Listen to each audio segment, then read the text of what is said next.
یاد رکھیں نبی کریم صلی اللہ علیہ وسلم نے فرمایا من بطأ به عملہ لم یسرع به نسبہ، اگر کوئی شخص عملی اعتبار سے اگر پیچھا ہے تو یاد رکھیں اس کا حسب و نسب چاہے کتنا ہی بلند کیوں نہ ہو، چاہے کتنا ہی بڑے خاندان کا کیوں نہ ہو، اس کا خاندان اسے آگے بڑھا نہیں سکتا۔ ان اللہ علیم خبیر، اور اللہ تبارک و تعالی ہر چیز کو جاننے والا ہے اور ہر چیز سے باخبر ہے۔ برادران اسلام، اسلام ایک صالح معاشرے کی تشکیل چاہتا ہے۔ صالح معاشرہ کب بنتا ہے؟ جب خاندان مضبوط ہے تو معاشرہ مضبوط بنے گا، جب خاندان مثالی ہے تو معاشرہ مثالی بنے گا، خاندان اچھا ہے تو معاشرہ اچھا بنے گا۔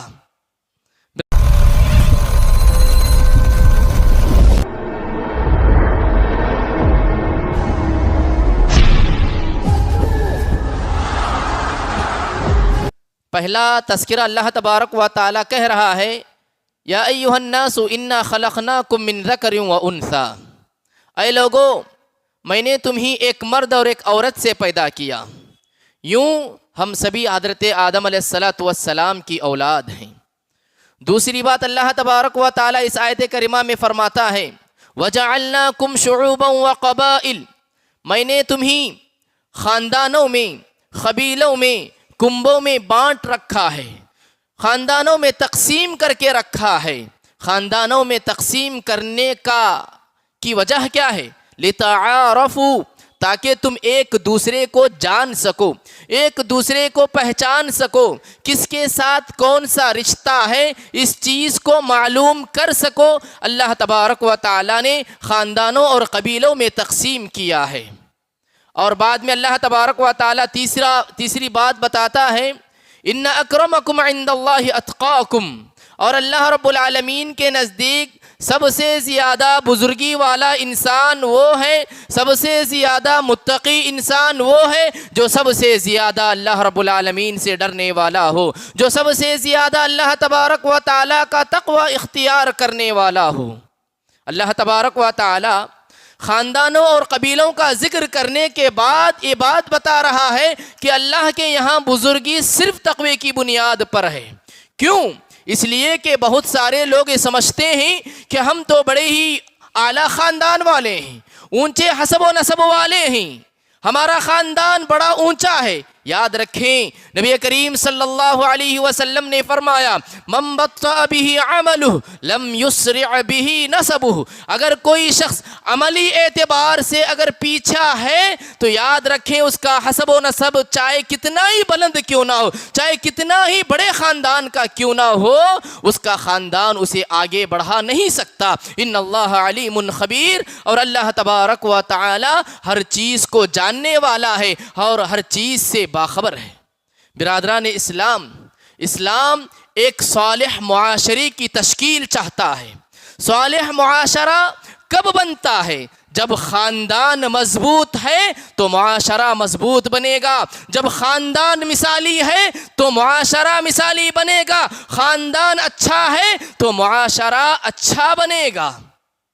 برادران اسلام، شریعت نے خاندان والوں سے کہا کہ آپس میں محبت سے رہو، الفت سے رہو، اور آپس میں جو ہے تم قربتیں باقی رکھو، حسن زن ایک دوسرے کے ساتھ حسن زن کو باقی رکھتے ہوئے زندگی کو گزارو، اور جب بھی ضرورت پڑے ایک دوسرے کی ضرورت پہ کام آتے ہوئے زندگی گزارنے کی تعلیم ہمیں اسلام دیتا ہے۔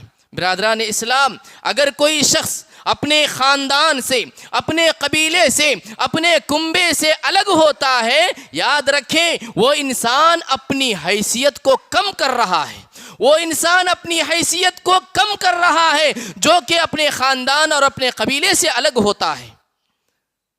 اس کی مثال یوں کہ ایک درخت ہے، درخت پر جب شاخیں موجود ہوں، شاخوں میں پتے موجود ہوں، درخت کی شاخ سے پتا جب تک لگا رہتا ہے، بڑی سی بڑی ہوا آ جائے، بڑے سے بڑے طوفان بھی آ جائیں، پتا وہاں سے ہلتا نہیں۔ کیوں؟ کیونکہ درخت کی شاخ کے ساتھ لگا ہوا ہے۔ وہیں اگر پتا درخت سے الگ ہو جاتا ہے، درخت کی ٹہنی سے جدا ہو جاتا ہے، معمولی سی ہوا بھی جو ہے اسے اڑا لے جاتی ہے۔ لہٰذا جب تک ہم خاندانوں کے ساتھ جڑ کر رہیں گے، مل کر رہیں گے، ہماری ایک پہچان ہوگی، اور بڑی بڑی پریشانیاں بھی آ جائیں، اللہ تبارک و تعالی ہم کو جو ہے ان پریشانیوں کو حل کرنے کی طاقت عطا فرمائے گا۔ برادران اسلام، خاندان کو بہت سارے مسائل میں اہمیت حاصل ہے، بہت سارے مسائل میں فضیلت اور فوقیت حاصل ہے۔ خرچ کرنے کی جب بات کرتے ہیں، ایک غریب انسان پہ خرچ کرتے ہیں، مسکین پہ خرچ کرتے ہیں، اللہ کے نبی صلی اللہ علیہ وسلم نے کہا کہ اگر تم کسی غریب پہ خرچ کرتے ہو، اللہ تعالیٰ تمہیں ایک ثواب سے نوازے گا۔ وہیں اگر تم اپنے خاندان والوں کو دیکھو گے، اپنے خاندان میں کون غریب ہے، کون ضرورت مند ہے، کون محتاج ہے، اس کو دیکھ کر کے اپنے خاندان والوں پہ خرچ کرتے ہو تو دوہرا اجر، دگنا اجر اللہ تبارک و تعالیٰ ایسوں کو نوازے گا۔ اب کہ اللہ کے نبی صلی اللہ علیہ وسلم نے فرمایا الصدقۃ علی المسکین صدقہ، اگر کسی ضرورت کو دیتے ہو تو اللہ تعالیٰ صدقے کا ثواب ضرور دے گا۔ وعلی ذی الرحم سنتان، وہیں اگر آپ اپنے قریبی رشتہ داروں کو تلاش کر کے ضرورت مندوں پہ خرچ کرتے ہیں، اللہ تعالیٰ دگنا اجر دینے کا وعدہ کر رہا ہے۔ اور ان میں بھی وہ اپنے رشتہ دار جو ہماری ترقی کو دیکھ کر کے جل رہے ہیں، ہماری ترقی کے حوالے سے حسد کر رہے ہیں، ایسے لوگوں کو دینے کے حوالے سے اللہ کے نبی صلی اللہ علیہ وسلم نے افضل ترین صدقہ بتایا ہے۔ افضل صدقہ وہ ہے جو ہمارے تعلق سے ہمارا رشتہ دار جل رہا ہو، ہمارا رشتہ دار ہمارے سے کینہ کر رہا ہو، ہمارا رشتہ دار ہماری ترقی سے حسد کر رہا ہو۔ اللہ کے نبی صلی اللہ علیہ وسلم نے کہا افضل الصدقۃ علی ذی الرحم الکاشح، کہ افضل ترین صدقہ وہ ہے کہ جو ہماری ترقی کو دیکھ کر کے ہمارا رشتہ دار جل رہا ہو اسے دینا ہے۔ یہ ہر ایک کے دل کی بات نہیں ہے، اسے جو ہے بڑا دل ہونے کی ضرورت ہے۔ جو ہمارے سے جل رہا ہو ایسے لوگوں کو دینا، ایسے لوگوں پہ صدقہ کرنا، یہ جو ہے بڑے دل کی ضرورت ہوتی ہے۔ لہٰذا جو ہے اپنے رشتہ داروں کا خیال کرنا چاہیے۔ میرے محترم بھائیوں، نبی کریم صلی اللہ علیہ وسلم پر اللہ تبارک و تعالیٰ نے جب یہ آیت نازل فرمائی وَأَنذِرْ عَشِيرَتَكَ الْأَقْرَبِينَ، اے نبی آپ اپنے قریبی رشتہ داروں کو ڈرائیے، آپ اپنے قریبی رشتہ داروں کو توحید کا سبق سکھائیے۔ پیارے نبی صلی اللہ علیہ وسلم اپنے خاندان کے تمام شاخوں کو جمع کرتے ہیں، اور اللہ کے نبی صلی اللہ علیہ وسلم کہتے ہیں یا بنی عبد مناف انقذوا انفسکم من النار، اے بنی عبد مناف اپنے آپ کو جہنم کی آگ سے بچا لینا۔ یا بنی عبد شمس انقذوا انفسکم من النار، اے بنی عبد شمس اپنے آپ کو جہنم کی آگ سے بچا لینا۔ یا بنی ہاشم، اے بنو ہاشم کے لوگوں اپنے آپ کو جہنم سے بچا لینا۔ فإنی لا اغنی عنکم من اللہ شیئا، کل قیامت کے دن میں تمہارے کچھ کام آنے والا نہیں ہوں۔ نبی کریم صلی اللہ علیہ وسلم نے اپنی تمام شاخوں سے مخاطب ہو کے کہتے ہیں کہ دین کے معاملے میں تمہارے کچھ کام آنے والا نہیں ہوں کل قیامت کے دن۔ فور اللہ کے نبی صلی اللہ علیہ وسلم ساتھ ہی یہ بھی جملہ فرماتے ہیں غیر ان لکم رحما سأبلها ببلائها، ہاں لیکن دنیا میں میں تمہارا رشتہ دار ہوں، دنیا میں میں کسی کا بھتیجا ہوں، دنیا میں میں کسی کا باپ ہوں، اس اعتبار سے دنیا کے رشتوں کو میں نبھاؤں گا، لیکن دین کے معاملے میں یاد رکھنا اگر کامیابی چاہتے ہو اللہ رب العالمین کی عبادت کرو۔ میرا بھتیجا نبی ہے مجھے بچا لے گا، میرا فلاں نبی ہے مجھے جو ہے جہنم کی آگ سے بچا لے گا، ایسا ہرگز نہیں ہو سکتا۔ لا اغنی عنکم من اللہ شیئا، کل قیامت کے دن میں تمہارے کچھ کام آنے والا نہیں ہوں۔ میرے محترم بھائیوں، لوگوں کو توحید کا درس دینا چاہیے، اپنے خاندانوں میں اگر شرک ہے تو ان کو توحید کی طرف دعوت دینا چاہیے۔ میرے محترم بھائیوں، یاد رکھیں شیطان کو محبت سے زیادہ نفرت پسند ہے۔ شیطان محبت کو نہیں بلکہ نفرت کو چاہتا ہے، نفرت شیطان کو بہت زیادہ محبوب ہے اور پسند ہے۔ اتحاد اور اتفاق کے ساتھ رہنا شیطان کو یہ چیز پسند نہیں ہے۔ آج ہم دیکھ رہے ہیں آج ہم دیکھ رہے ہیں کہ جھگڑے، فسادات، اختلافات اور انتشار ہر گھر کی کہانی بنی ہوئی ہے، گھر گھر کی کہانی بنی ہوئی ہے۔ آج اولاد کو اپنے والدین سے اختلاف ہے، بھائی کو بھائی سے اختلاف ہے، بہن کو بہن سے اختلاف ہے، چچا کو بھتیجے سے اختلاف ہے، بھتیجے کو چچا سے اختلاف ہے۔ شیطان ہمارے درمیان جو ہے اختلاف پیدا کرنا چاہتا ہے، تو لہٰذا اختلاف اور انتشار سے جو ہے بچنا چاہیے۔ اور اختلاف اور انتشار کا اثر یہ ہوتا ہے کہ اختلاف و انتشار کا اثر ہماری صحت پر بھی پڑتا ہے، ہمارے دین پر بھی پڑتا ہے، ہمارے اخلاق پر بھی اختلاف اور انتشار کا اثر ضرور پڑتا ہے۔ ہماری صحت پر کیسے پڑتا ہے؟ جو انسان اپنے خاندان والوں سے لڑائی کر کے، جھگڑے کر کے الگ رہ رہا ہو، یاد رکھیں وہ ڈپریشن کی زندگی گزار رہا ہوتا ہے، وہ الگ طریقے کی جو ہے وہ ڈپریشن کا شکار ہوتا ہے جو اپنے خاندان سے الگ ہے۔ اور دین پر، اخلاق پر جو ہے اختلاف اور انتشار کا اثر کیسے ہوتا ہے؟ جن گھرانوں میں یہ اختلافات پائے گئے ہیں، جن گھرانوں میں جھگڑے ہو رہے ہیں، یاد رکھیں میرے محترم بھائیوں، وہاں کا ماحول غیبت کا ماحول بنا ہوا ہے، ایک دوسرے کی غیبت کر رہے ہیں، ایک دوسرے کی چگلی کھا رہے ہیں، ایک دوسرے کے حوالے سے گالی گلوچ کا ماحول بنا ہوا ہے۔ وہاں جہاں جو ہے یہ اختلافات پائے جا رہے ہیں، جہاں خاندانوں میں لڑائیاں اور جھگڑے ہو رہے ہیں، میرے محترم بھائیوں، یہ آپسی اختلافات تمہیں جو ہے مونڈ کر رکھ دے گا، یہ آپسی اختلافات تمہیں مونڈ کر کے رکھ دے گا۔ نبی کریم صلی اللہ علیہ وسلم نے فرمایا فساد ذات البین ہی الحالقہ، کہ یہ آپسی اختلافات، یہ انتشار اور یہ جھگڑے تمہیں مونڈ کر کے رکھ دیں گے۔ نبی کریم صلی اللہ علیہ وسلم نے فرمایا لا اقول تحلق الشعر، میں یہ نہیں کہوں گا کہ تمہارے بالوں کو مونڈ کر رکھ دیں گا، ولکن تحلق الدین، یہ تمہارے دین کو ختم کر کے رکھ دیں گے۔ یہ اختلافات، یہ لڑائیاں، یہ جھگڑے، تمہارے خاندان کے یہ لڑائیاں تمہارے دین کو ختم کر کے رکھ دیں گے۔ لہٰذا میرے محترم بھائیوں، آپس میں اتحاد کے ساتھ رہنے کی ضرورت ہے، اتفاق کے ساتھ رہنے کی ضرورت ہے۔ دیکھیے خاندان ہیں، الگ الگ طبیعتیں ہوتی ہیں، مزاج ہر ایک کا ایک جیسا نہیں ہوتا، مزاجیں مختلف ہوتی ہیں، الگ الگ ہوتی ہیں۔ ہر ایک کو دیکھ کر کے، سنبھل کر کے، اصلاح کرتے ہوئے زندگی کو آگے بڑھانے کی ضرورت ہے۔ چنانچہ اللہ تبارک و تعالی قرآن مجید میں ارشاد فرماتا ہے فاتقوا اللہ واصلحوا ذات بینکم، جب بھی جو ہے خاندانوں میں اس طرح کی لڑائی یا جھگڑے آتے ہیں تو تم کو یہ ہونا چاہیے کہ صلح صفائی کرتے ہوئے آگے بڑھنا چاہیے۔ انما المؤمنون اخوہ فاصلحوا ذات بینکم، ایک مسلمان دوسرے مسلمان کا بھائی ہے، ایک مومن دوسرے مسلمان کے لیے مومن ہے، تو لہٰذا مومن آپس میں جو ہے اتحاد کے ساتھ رہنا چاہیے۔ جب کبھی بھی کوئی کسی طرح کا کوئی بات آتی ہے، لڑائی اور جھگڑے کی بات آتی ہے، آپس میں اصلاح کرتے ہوئے جو ہے آگے بڑھنا چاہیے۔ میرے محترم بھائیوں، یہ جو اختلافات ہو رہے ہیں،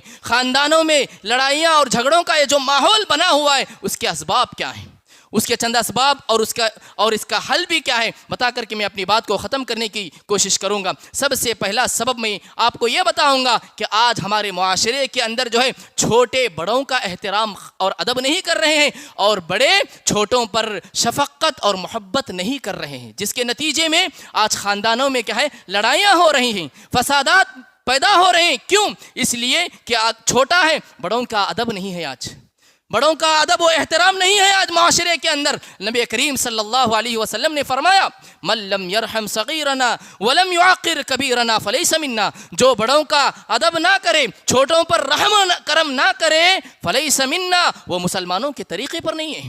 میرے محترم بھائیوں، معاشرے کے اندر ہمارے اپنے خاندانوں میں جو ہے مل جل کر کے رہنا چاہتے ہیں، بڑے جو ہے چھوٹوں پر شفقت کریں اور چھوٹے بڑوں کا ادب اور احترام کریں، تب چل کر کے کیا ہے ہم اتحاد اور اتفاق کے ساتھ رہ سکتے ہیں۔ لہٰذا خاندانوں میں لڑائیاں اور جھگڑوں کا سبب جو ہے یہ چھوٹے بڑوں کا احترام نہ کرنا اور بڑوں کا چھوٹوں پر ادب نہ کرنا۔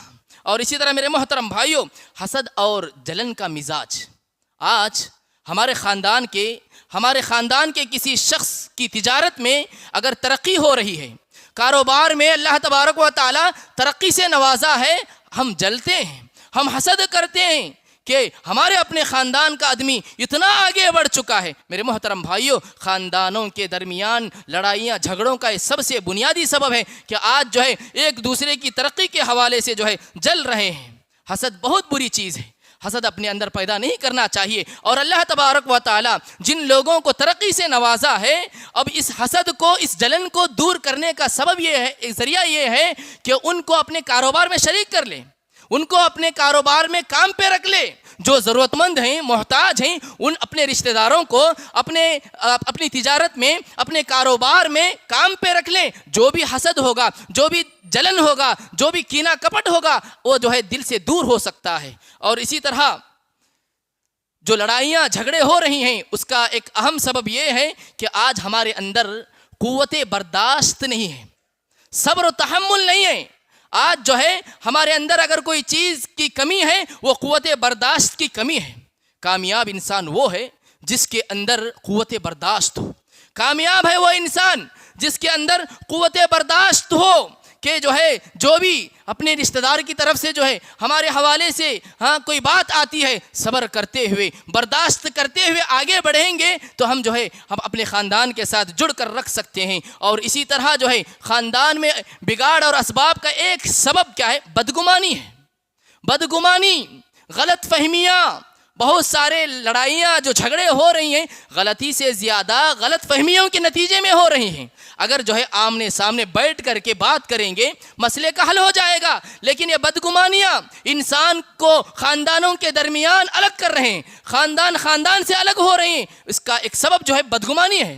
شیطان بدگمانیاں ڈالتا ہے، شیطان برے خیالات ہمارے ذہنوں کے اندر ڈال کر کے خاندان سے ہم کو الگ کرنے کی کوشش کرتا ہے۔ نبی کریم صلی اللہ علیہ وسلم نے فرمایا ایاکم والظن فإن الظن اکذب الحدیث، کہ اپنے آپ کو بدگمانی کرنے سے بچاؤ۔ کیوں؟ بدگمانی دنیا کا سب سے بڑا جھوٹ ہے۔ دنیا کا سب سے بڑا جھوٹ نبی کریم صلی اللہ علیہ وسلم نے بدگمانی کو بتایا ہے۔ اور اسی طرح میرے محترم بھائیوں، خاندانوں کے درمیان اختلافات اور انتشار کا ایک سبب جو ہے معاشرے کے چغل خوریوں کی وجہ سے، معاشرے کے چغل خوروں کی وجہ سے ہے۔ ہمارے معاشرے میں چند ایسے لوگ رہتے بستے ہیں جن کا کام ہی یہی کہ یہاں کی باتیں وہاں لگانا، وہاں کی باتیں یہاں لگانا، زید کی بات بکر کو بتانا، بکر کی بات لا کر کے زید کو بتانا، اور بس ان کا مقصد ہی یہی ہوتا ہے کہ ان کے درمیان لڑائیاں لائیں، ان کے درمیان جھگڑے پیدا کریں، ان خاندانوں کے درمیان جدائی پیدا کریں۔ اسی وجہ سے معاشرے کے اندر چند ایسے لوگ ضرور پائے جاتے ہیں جن کا کام ہی یہی ہے کہ آپس میں لڑائیں، آپس میں دشمنیاں پیدا کرائیں، آپس میں دوریاں پیدا کرائیں۔ میرے محترم بھائیوں، سب سے بھیانک لوگ ہیں یہ، سب سے خطرناک لوگ ہیں ایسے لوگوں سے اپنے آپ کو دور رکھیے، اپنے گھرانوں سے دور رکھیے ایسے لوگوں کو جو ہمارے خاندانوں کے درمیان لڑائیاں اور جھگڑے پیدا کرانے کی کوشش کرتے ہیں۔ میرے محترم بھائیوں، جو ہمارے خاندانوں کے درمیان اختلافات اور انتشار جو ہو رہے ہیں، اس کا ایک واحد سبب یہ بھی ہے کہ ماں باپ کے انتقال کے بعد جو ترکہ ہوتا ہے، جو میراث ہوتی ہے، میراث کو فوری تقسیم نہ کرنے کے سبب بھی ہے۔ باپ کا انتقال ہو جاتا ہے، بھائی بہنوں کے درمیان جو ہے اپنے باپ کی میراث کو، ان کا جو ترکہ ہے اسے تقسیم ہونا چاہیے۔ اگر اسے سال ہاں سال ایسے ہی چھوڑ دیا جائے، چھوڑنے کا نتیجہ یہ ہوتا ہے کہ بھائیوں کے درمیان لڑائیاں اور جھگڑے ہوتی ہیں، بھائی بہنوں کے درمیان لڑائیاں اور جھگڑے ہوتے ہیں، اور وقت پر جو ہے میراث کو تقسیم نہ کرنے کے سبب۔ اور اسی طرح میرے محترم بھائیوں، لڑائیاں اور جھگڑوں کا ایک سبب یہ بھی ہے کہ جن گھرانوں میں عورت حاکم بنی ہوئی ہے، حاکمیت اور قوامیت اللہ تبارک و تعالیٰ نے مردوں کو بنایا ہے۔ مرد جو ہے خاندان کا حاکم ہے، مرد خاندان کا جو ہے چلانے والا ہوتا ہے۔ جن گھرانوں میں یہ ماحول ہے کہ جہاں عورت کا چلتا ہو، جہاں عورت حاکم بنی بیٹی ہے، وہاں پر اس طرح کی لڑائیاں اور جھگڑے ہوتی ہیں۔ اللہ تبارک و تعالی قرآن مجید میں ارشاد فرماتا ہے الرجال قوامون علی النساء، کہ مرد عورتوں پر قوام ہیں، وہ جو ہے حاکم ہیں، ان کی ذمہ داری ہے کہ وہ حاکم بنے۔ اور اسی طرح میرے محترم بھائیو یاد رکھیں، جہاں اللہ کے نبی صلی اللہ علیہ وسلم نے شوہر اور بیوی کے حقوق بتائے ہیں، وہاں پر جو ہے شوہر کے حقوق بیوی پر زیادہ ہیں، اور بیوی کے حقوق شوہر پر جب تذکرہ کریں گے تو کم ہیں۔ کیوں؟ اس لیے کہ شوہر کی ذمہ داری ہوتی ہے، شوہر حاکم ہونے کا ذمہ دار شوہر ہوتا ہے، اس لیے اللہ تبارک و تعالیٰ نے شوہر کے حقوق کو زیادہ بتایا ہے۔ ہاں، اب جہاں اللہ تبارک و تعالیٰ نے مرد کو قوام بنایا ہے، اپنے اختیارات کا صحیح استعمال بھی کرنا ہے۔ میں بڑا ہوں، میں حاکم ہوں، میں گھر کا ذمہ دار ہوں، میں اپنی بیوی پر یا اپنے ماتحتوں پر میں ظلم کروں، یہ ہرگز برداشت نہیں ہے، یہ ہرگز ایسا نہیں ہونا چاہیے۔ یاد رکھیں اللہ رب العالمین کے یہاں پوچھ تاچھ ہوگی۔ ایک مرتبہ اللہ کے نبی صلی اللہ علیہ وسلم دیکھ رہے ہیں کہ ابو مسعود رضی اللہ عنہ اپنے غلام کو، اپنے خادم کو کسی غلطی پر مار رہے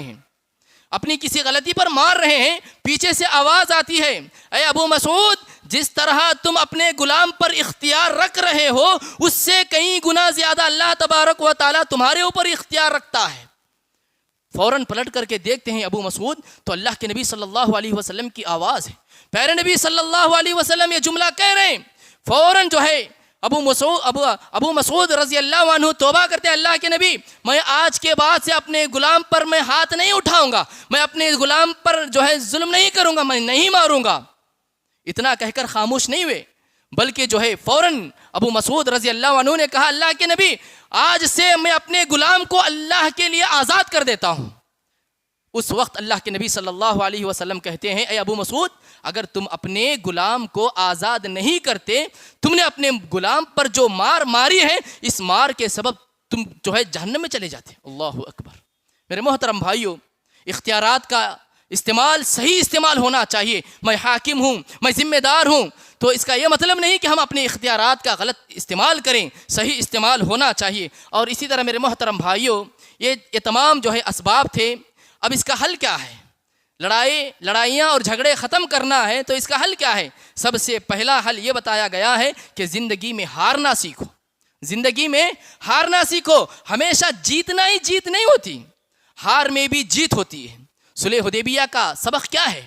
اللہ کے نبی صلی اللہ علیہ وسلم مدینے سے 1400 صحابہ کو لے کر کے عمرہ کے غرض سے آئے ہوئے، عمرہ کے ارادے سے آئے ہوئے، اور مکہ سے قریب لوگ جو ہے ایک حدیبیہ نامی جگہ پر مشرکین نے روک دیا، تم عمرہ نہیں کر سکتے، تم جو ہے عمرہ نہیں کر سکتے۔ عمرے کے غرض سے آئے ہوئے تھے، صحابہ اکرام احرام پہنے ہوئے تھے، احرام باندھے ہوئے تھے، لیکن اس ٹائم پہ نبی کریم صلی اللہ علیہ وسلم صلح کرتے ہیں۔ صلح میں بہت ساری باتیں آتے ہیں، اور بظاہر دیکھنے کو ایسے لگ رہا تھا گویا اس کے اندر مسلمانوں کی ناکامی ہے، نہیں، لیکن کامیابی تھی وہاں پہ۔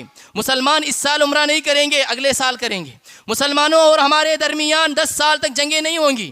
مسلمان اور جو ہے مکے سے کوئی آدمی مدینہ آئے گا تو تم کو واپس کرنا ہوگا، مدینے سے اگر کوئی مکہ آئے گا ہم واپس نہیں کریں گے۔ اس طرح کی باتیں، بہت ساری باتیں لکھی جا رہی تھیں۔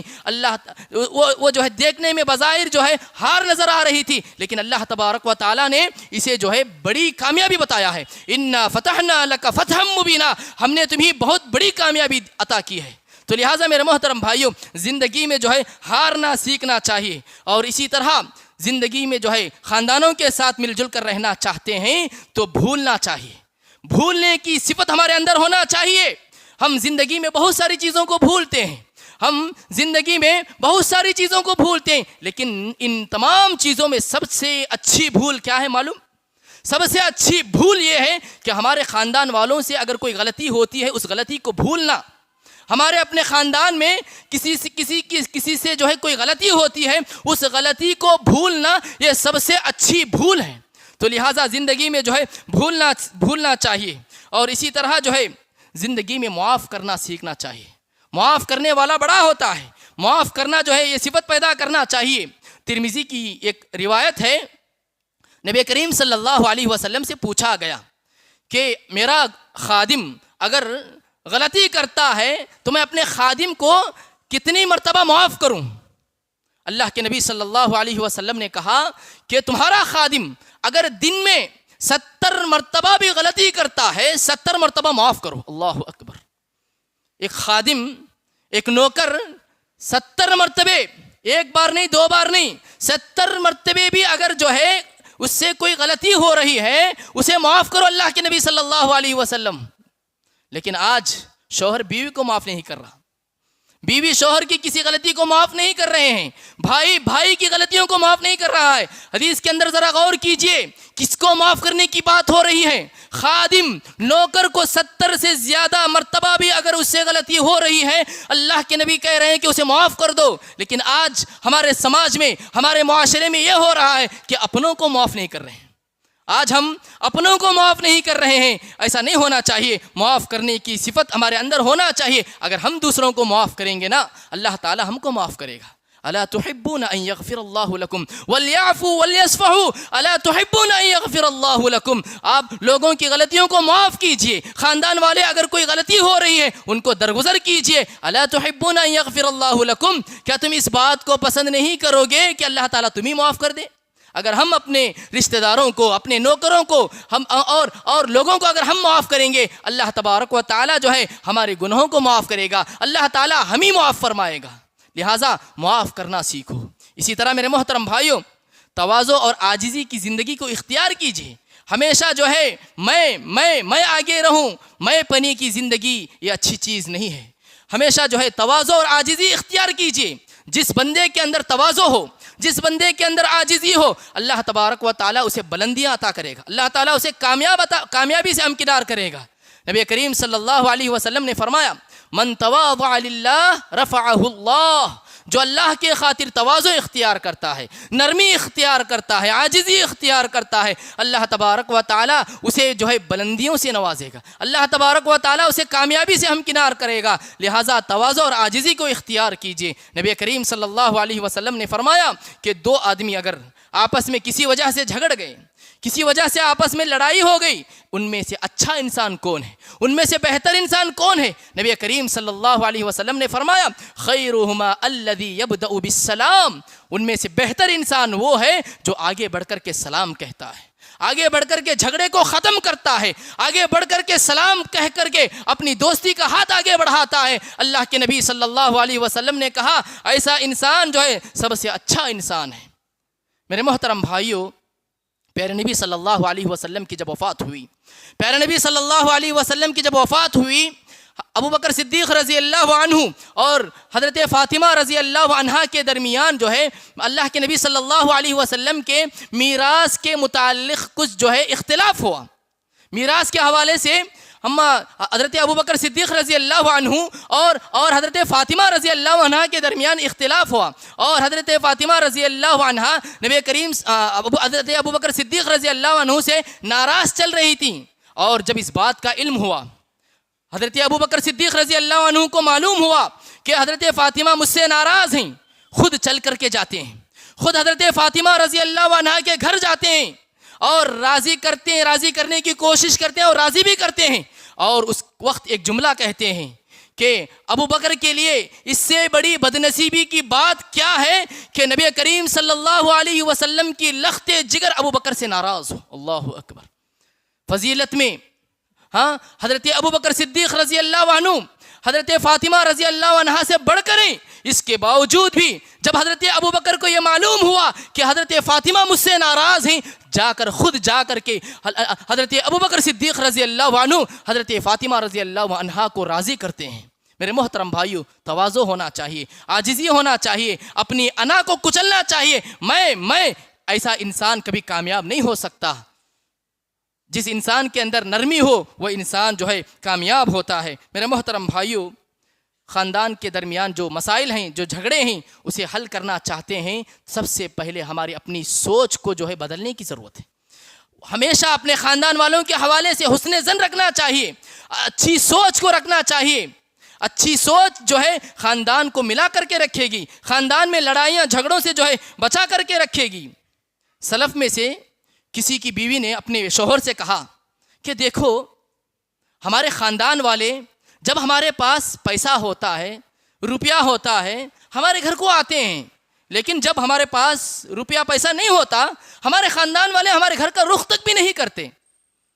تو شوہر سلف کہتے ہیں کہ کتنے اچھے لوگ ہیں وہ, کیا یہ اچھے لوگ ہیں وہ کہ جب ہمارے پاس پیسہ ہوتا ہے, ان کو معلوم ہوتا ہے کہ ہم مہمان نوازی کر سکتے ہیں, مہمان بن کر آئیں گے تو مہمان نوازی کی طاقت ہمارے پاس ہے تبھی ہمارے گھر کو آتے ہیں، لیکن جب ہمارے پاس پیسہ نہیں ہوتا تو تب نہیں آتے ہیں۔ دیکھیے سوچنے کا رخ کیسا ہے، سوچنے کا طریقہ کیسا ہے۔ ہمارے اندر جو ہے ہمیشہ مثبت سوچ ہونی چاہیے، حسن ظن اپنے خاندان والوں کے ساتھ رکھنا چاہیے، تبھی چل کر کے جو ہے ہم اپنے رشتے ناتوں کے حقوق کو ادا کر سکتے ہیں اور مل جل کر کے رہ سکتے ہیں۔ اور اسی طرح میرے محترم بھائیو، ہمارے سماج کے اندر، ہمارے معاشرے کے اندر چند ایسے لوگوں کا ہونا ضروری ہے، ہمارے خاندانوں میں ایسے ذمہ دار قسم کے لوگوں کا ہونا ضروری ہے کہ جب بھی خاندان میں، قبیلے میں کوئی کسی قسم کی کوئی بات آتی ہے تو صلح کرانے والوں کی ضرورت ہے، صلح کروانے والوں کی ضرورت ہوتی ہے۔ جو آپس میں اختلاف ہو جائے تو اس کو جو ہے صلح کرانے کی ضرورت ہوتی ہے۔ اور نبی کریم صلی اللہ علیہ وسلم جو ہے جب بھی کبھی انصار اور مہاجرین کے درمیان جو ہے کوئی جھگڑا ہو جاتا، پیارے نبی صلی اللہ علیہ وسلم صلح کرواتے۔ اللہ کے نبی صلی اللہ علیہ وسلم کو معلوم ہوا کہ اہل قباء کے درمیان جو ہے اختلاف ہوا ہے، اللہ کے نبی صلی اللہ علیہ وسلم جو ہے خود چل کر کے جاتے ہیں اور ان کے درمیان جو ہے صلح کراتے ہیں۔ تو لہٰذا میرے محترم بھائیوں، آپس میں اپنے خاندانوں کے درمیان جو بھی لڑائیاں ہوتی ہیں، جو بھی چھوٹی چھوٹی باتوں کو لے کر کے لوگ جو ہے الگ ہونا چاہتے ہیں، تو ایسے لوگوں کے درمیان جائیں اور صلح کرائیں اور جو ہے خاندان کو جوڑنے کی کوشش کریں، خاندان کو ملانے کی کوشش کریں۔ اگر جو ہے ایسا نہیں ہوگا تو یاد رکھیں میرے محترم بھائیوں، یہ لڑائیاں چھوٹی چھوٹی لڑائیوں کی وجہ سے جو ہے خاندان کبھی کبھی جو ہے سال ہا سال الگ ہو جاتے ہیں۔ ہم جانتے ہیں ہمارے معاشرے کے اندر ایسے لوگ ہیں، سگے بھائی ہیں، کبھی کبھار جو ہے چھوٹی چھوٹی بات کی وجہ سے سالوں بات چھوڑ دیے ہیں۔ بھائی بہن جو ہے سالوں سے بات نہیں کر رہے ہیں چھوٹی چھوٹی بات کو لے کر کے۔ لہٰذا ایسے وقت میں جو ہے ایسے لوگوں کی ضرورت ہے جو ان کے درمیان صلح صفائی کرا سکیں۔ میرے محترم بھائیوں، جو ذمہ دار قسم کے لوگ ہوتے ہیں، جن کی بات معاشرے کے اندر چلتی ہے، ان لوگوں کو جو ہے آگے بڑھنا چاہیے۔ آگے بڑھ کر کے جو ہے خاندان میں، قبیلے میں اس طرح کی جو ہے اختلافات جب آتے ہیں تو ان اختلافات کو دور کرانے کی جو ہے کوشش کرنا چاہیے۔ اللہ تبارک و تعالی ہمیں اسی بات کا حکم دیتا ہے۔ اور اسی طرح میرے محترم بھائیوں، خاندان کے درمیان جو ہے لڑائیاں جھگڑے جو ہو رہی ہیں، اس کا واحد حل یہ بھی بتایا گیا ہے کہ ہم جو ہے اپنی انا کو قربان کرنا چاہیے، اپنی ضد کو قربان کرنا چاہیے، کہ ہمیشہ ایسا نہیں ہونا چاہیے کہ میں اس کے سامنے جا کر کے جھکوں، میں اس کے سامنے جا کر کے جھکوں، آپ کہیں کہ میں اس کے سامنے جا کر کے جھکوں۔ ایسا اگر ماحول ہے، اگر ایسی ضد پہ اڑے ہیں تو یاد رکھیں ہمارے لڑائیاں جھگڑے کبھی حل نہیں ہو سکتے۔ اگر خاندان کو جو ہے اختلافات اور انتشار سے بچانا چاہتے ہیں تو اس کا حل یہ ہے کہ اپنی انا کو قربان کیجئے، اپنی انانیت کو ختم کیجئے، آگے بڑھیے اور جو ہے سلام کیجئے، لڑائی جھگڑوں کو ختم کیجئے۔ شیطان جو ہے یہی چاہتا ہے کہ ہم الگ رہیں۔ میرے محترم بھائیوں، خاندانوں کے ساتھ مل جل کر کے رہیے۔ اللہ تبارک و تعالیٰ نے خاندانوں کو جو بنایا ہے، اس کا مقصد بھی یہی ہے کہ ہم ایک دوسرے کو پہچان سکیں، ایک دوسرے کی قدر کر سکیں، ایک دوسرے کو پہچان سکیں کہ ہمارے ماموں کون ہیں، ہمارے چچا کون ہیں، ہمارے دادا کون ہیں، ہماری بہنیں کون ہیں، ہماری پھوپھیاں کون ہیں، تاکہ ان تمام کو جانتے ہوئے صلہ رحمی کر سکیں، ایک دوسرے کے حقوق کو ادا کر سکیں۔ لہٰذا اللہ تبارک و تعالیٰ جو ہے ہمیشہ مل جل کر کے رہنے کی تعلیم دیتا ہے۔ رب العالمین سے دعا ہے اللہ تبارک و تعالیٰ مجھ کہنے والے کو، آپ سبھی سننے والوں کو، ہم اپنے خاندانوں کے درمیان جو ہے چھوٹے موٹے جو بھی مسائل آتے ہیں اسے حل کرتے ہوئے مل جل کر کے رہنے کے اللہ تبارک و تعالیٰ توفیق نصیب فرمائے۔ آمین یا رب العالمین۔ وما علینا الا البلاغ۔ السلام علیکم ورحمۃ اللہ وبرکاتہ۔